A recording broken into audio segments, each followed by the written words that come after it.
आज जिस मूवी को एक्सप्लेन करने जा रहा हूँ उसका नाम हैचेट पार्ट 3 है। अगर आपने इसके 2 पार्ट नहीं देखे हैं तो प्लीज जाके देख के, लिंक डिस्क्रिप्शन में। पार्ट 2 के लास्ट में आपने देखा होगा जब मैरी बेथ विक्टर क्राउली को एक शॉर्ट गन से शूट करके उसका फेस फाड़ देती है, जिससे उसे लगता है कि अब वो मर चुका है और वो वहां से आगे बढ़ जाती है। फिर हमें दिखाया जाता है कि विक्टर क्राउली मरा नहीं था बल्कि वो जिंदा था और वो फिर से उठ खड़ा होता है। मैरी बेथ कुछ देर आगे चलकर विक्टर क्राउली की आवाज सुनाई पड़ती है उसे। फिर वो एक चेन सॉप मशीन को स्टार्ट करती है। मैरी बेथ चेन सॉप जैसे ही स्टार्ट करती है तभी वहां पे विक्टर क्राउली आ जाता है और मैरी बेथ को पकड़ लेता है और अपने हाथों से मैरी बेथ को हवा में टांग देता है। विक्टर क्राउली का फेस काफी इंजर्ड था, इसी बात का फायदा उठाते हुए मैरी बेथ अपना हाथ उसके फेस में डाल देती है, जिससे काफी उसे दर्द होता है, जिससे वो मैरी बेथ को छोड़ देता है और वो डायरेक्ट चेन सॉप पे गिरता है जिससे मैरी बेथ ने स्टार्ट किया था और चेन सॉप उससे 2 टुकड़े कर देता है। फिर मैरी बेथ विक्टर क्राउली का बचा कुचा सर उठा के वहां से चली जाती है। मैरी बेथ चलते चलते सिटी में आ जाती है। फिर वो पुलिस स्टेशन में चली जाती है और जैसे ही सब लोग पुलिस कर्मी मैरी बेथ को ऐसी हालत में देखते हैं वो सब लोग डर जाते हैं। वो सोचते हैं कि ये कोई क्रिमिनल है और सब लोग पुलिस कर्मी अपनी अपनी गन निकाल लेते हैं और मैरी बेथ की तरफ आन देते हैं और मैरी बेथ से बोलते हैं कि अपनी गन तुम नीचे डाल दो वरना तुम्हें शूट कर दिया जाएगा। बट मैरी बेथ ऐसी कंडीशन में कुछ नहीं थी जिससे उन्हें कुछ बता पाए और कुछ सोच समझ पाए। वो सिर्फ ये कह के बेहोश हो जाती है कि शॉप पर सब लोग मारे गए हैं। ये बात सुनकर पुलिस ऑफिसर अपने कुछ पुलिसकर्मी को शॉप पर भेज देता है। फिर मैरी बेथ को पानी से साफ किया जाता है। तब उन्हें ये पता चलता है कि मैरी बेथ के ऊपर जितना भी ब्लड था वो उसका नहीं था बल्कि वो किसी और का था। शेरिफ मैरी बेथ से पूछताछ करता है। मैरी बेथ शेरिफ को सब कुछ बता देती है जो 2 दिनों के अंदर जो भी उसके साथ हुआ था। तब शेरिफ कहता है कि तुम और तुम्हारी कहानी दोनों ही झूठी। शेरिफ के पास एक फोन कॉल आता है। दूसरा पुलिस ऑफिसर शेरिफ को बताता है कि शॉप में बहुत बुरा हाल हो चुका है, यहाँ पे चारों तरफ लाशें ही लाशें बिछी हैं। शेरिफ उसी विंसलो को पुलिस स्टेशन का इंचार्ज बनाकर शॉप के लिए निकल जाता है। तभी वहाँ पर शेरिफ की एक्स वाइफ अमेंडा आ जाती है। वो एक जर्नलिस्ट होती है और विक्टर क्राउली के ऊपर रिसर्च कर रही होती है और वो मैरी बेथ से सवाल जवाब करती है, लेकिन मैरी बेथ उसके सवाल का कोई जवाब नहीं देती है।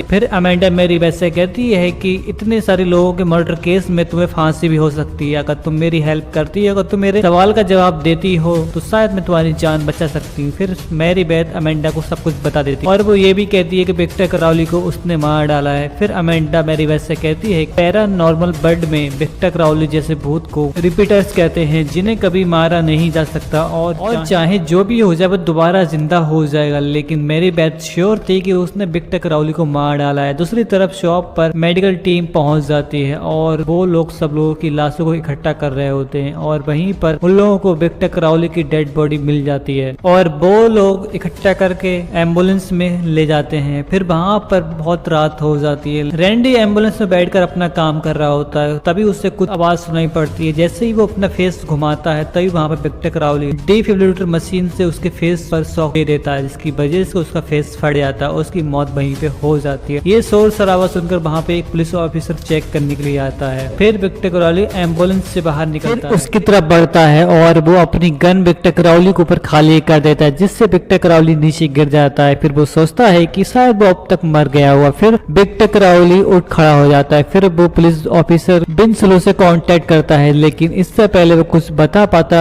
विक्टर क्राउली उससे भी मार डालता है। दूसरी तरफ विंसलो को उसकी चीख सुनाई पड़ती है और फिर उन चीखों को अमेंडा भी सुन लेती है। फिर वो समझ जाती है कि विक्टर क्राउली वापस आ चुका है और वो कहती है कि मैं जानती हूँ कि विक्टर क्राउली का खात्मा कैसे किया जा सकता है। फिर वो विंसलो को मैरी बेथ को जेल से बाहर निकालने के लिए बोलती है, लेकिन ऐसा करने से वो मना कर देता है। फिर दूसरी तरफ विक्टर क्राउली शॉप पर डॉक्टर और पुलिस को एक एक करके मार रहा था और मारने वालों और मरने वालों की चीख विंसलो भी सुन रहा था। वो अमेंडा पर विश्वास करके मैरी बेथ को आजाद कर देता है। फिर शेरिफ अपनी टीम के साथ वहां पहुंच जाता है और वहीं पर स्वैट टीम भी पहुंच जाती है, जिसका इंचार्ज टायलर कमान को अपने हाथों पर ले लेता है। दूसरी तरफ अमेंडा विंसलो मैरी बेथ को लेकर एक आदमी के घर जा रही थी। वो आदमी थॉमस क्राउली का इकलौता रिश्तेदार था। उसके पास थॉमस क्राउली की राख है। अमेंडा का प्लान ये था कि विक्टर क्राउली जो अपने फादर को ढूंढ रहा है, अगर मैरी बेथ अपने हाथों से उसके फादर की राख दे देती तो हो सकता है वो यहाँ से चला जाए, लेकिन मैरी बेथ ये करने से मना कर देती है। अमेंडा विक्टर क्राउली की राख मांगती है उस आदमी से, लेकिन वो आदमी फौरन मना कर देता है कि वो उस राख को नहीं देगा। तब विंसलो की गन निकालती है और उसे धमकाती है कि अगर नहीं दी तो तुम्हें शूट कर दूंगी, जिससे वो डर के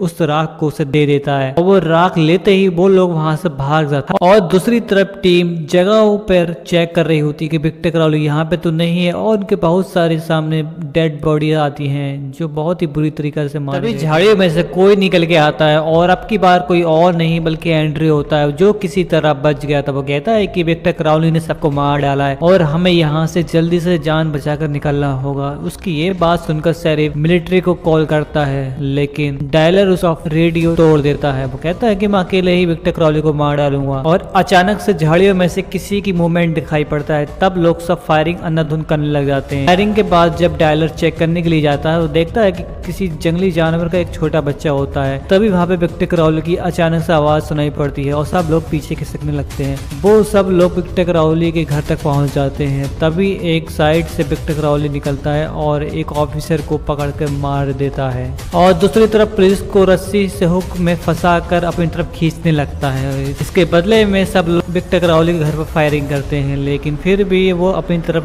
खींच रहा होता है। तभी शेरिफ अपनी गन से उस रस्सी को काट देता है और उसे बचाने की कोशिश करता है, लेकिन विक्टर क्राउली उसके मुंह में हाथ डालकर उसे अंदर खींच लेता है और उसे बहुत बुरी मौत देता है। फिर सब लोग फायरिंग करना शुरू कर देते हैं। डायलर उसे चारों तरफ से घेरने के लिए ऑर्डर देता है। जैसे ही वो लोग एक दूसरे से अलग होते हैं, वो एक दूसरे से अलग होते ही क्राउली एक एक करके सबको मारने लगता है। फिर कुछ पुलिस वाले मिलकर क्राउली को मारने लगते हैं और उसके ऊपर चढ़ जाते हैं, लेकिन विक्टर क्राउली एक ही झटके में सबको बाहर फेंक देता है, लेकिन कोई उसका मुकाबला नहीं कर पा रहा था। वो एक एक करके सब पुलिस वालों को मारने लगता है। जबकि डायलर की गोलियां खत्म हो जाती हैं तो फिर हाथों से वो लड़ने के लिए जाता है और विक्टर क्राउली उसे बिना मौका दिए अपने हाथों से उसकी स्पाइनल कॉर्ड को निकाल लेता है और उसे बहुत बुरी मौत देता है। ये देखकर एक पुलिस ऑफिसर अपना आरजीपी तैयार करता है और विक्टर क्राउली के ऊपर फायर कर देता है, जिससे विक्टर क्राउली का घर तबाह हो जाता है और फिर वो सेलिब्रेट करने लग जाता है। वो सोचता है कि मैंने विक्टर क्राउली को मार डाला है, लेकिन तभी उसके सामने विक्टर क्राउली आ जाता है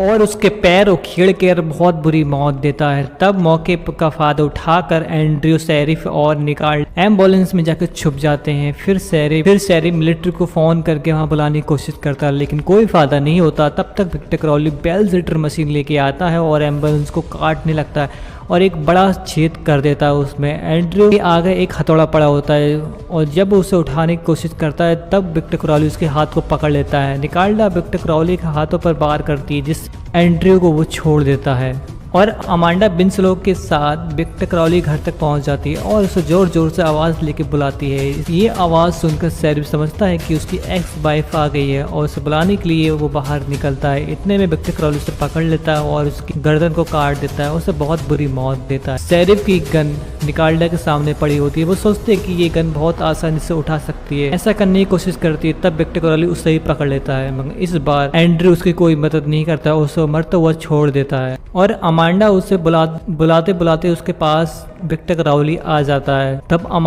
अमांडा थॉमस क्राउली की राख को मैरी बेथ के हाथों में दे देती है। जैसे ही मैरी बेथ उसके विक्टर क्राउली के पास जाती है, उसके पास वो राख रख देती है और उससे सॉरी बोलती है जो उसके डैडी ने उसके साथ किया था। और जैसे ही विक्टर क्राउली राख लेने के आगे बढ़ता है, विंसलो सोचता है कि वो मैरी बेथ को मारने के लिए आगे बढ़ रहा है और वो अपने गन से उसके ऊपर शूट कर देता है, जिससे वो नीचे गिर जाता है और वो सोचता है कि अब वो मर चुका है। और तभी वहां पे विक्टर क्राउली खड़ा हो जाता है और वहां पे उसे पकड़ लेता है और अपने हाथों से उसके 2 टुकड़े चीर-फाड़ कर देता है। फिर अमेंडा राख को मैरी बेथ के पास फेंक देती है। फिर विक्टर क्राउली अमेंडा को पकड़ लेता है और उसके फेस को धड़ से अलग कर देता है और उसे बहुत बुरी मौत देता है। फिर मैरी बेथ को एक पेड़ से टांग देता है और उसे मारने वाला ही होता है। फिर मैरी बेथ राख को उसके सर पर फेंक देती है, जिससे उसकी बॉडी पर पूरी उसकी फादर की राख गिर जाती है और वो हल्के हल्के पिघलने लगता है। वो इतना पिघल जाता है कि उसके सिर्फ स्केलेटन बचता है। फिर मैरी बेथ पेड़ से नीचे नीचे गिर जाती है और एक शॉर्ट गन उठा लेती है और विक्टर क्राउली जिंदा होने का वेट करती है, लेकिन विक्टर क्राउली अब जिंदा नहीं होता और वो बचे कुछ स्केलेटन को शॉर्ट गन से शूट करके उड़ा देती है। और तभी वहाँ पे हम देखते हैं कि मिलिट्री भी आ जाती है और मेरी बेथ की सांसें भी हल्के हल्के कम हो रही थी और ये मूवी यहीं पे एंड हो जाती है। अगर वीडियो पसंद वीडियो को लाइक करें, शेयर करें।